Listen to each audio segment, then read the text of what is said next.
নমস্কাৰ, মোৰ নাম মায়াশ্ৰী চৌধুৰী।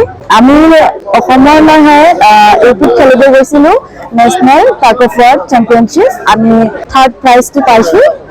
বহুত ভাল লাগিছে আৰু আগতো যেন এনেকৈ আমি আগুৱাই যাবলৈ পাৰোঁ এইটো আমি আশা ৰাখিছোঁ। এইটো আচলতে খুব আনন্দৰ কথা আৰু আমাৰ অসমবাসীৰ কাৰণে আনন্দৰ কথা। আমি সকলোৱে জানো অলিম্পিক চলি আছে, যে যিটো বৃহত্তৰ আমাৰ বিশ্বৰ পৰ্যায়ত আমি যদি চাওঁ আন্তঃৰাষ্ট্ৰীয় পৰ্যায়ত আমাৰ খেলা ধূলাত আমি বহুখিনি পিছ পৰি আছোঁ।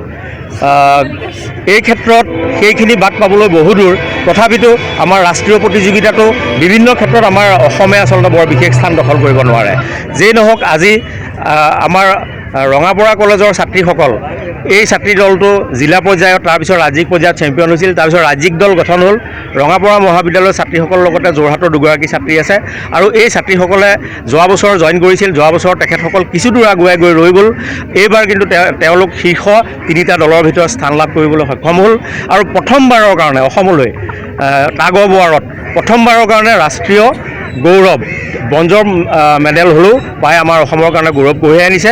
ই অসমবাসীৰ কাৰণে গৌৰৱ আৰু ৰঙাপৰাৰ আমাৰ ছাত্ৰীসকল ৰঙাপৰা কলেজৰ ছাত্ৰী, গতিকে স্বাভাৱিকতে আমাৰ ৰঙাপৰা ৰাইজ আৰু আমাৰ ৰঙাপৰা কলেজৰ সকলো শিক্ষক ছাত্ৰ ছাত্ৰী ইয়াত গৌৰৱ কৰাৰ অধিকাৰ আছে।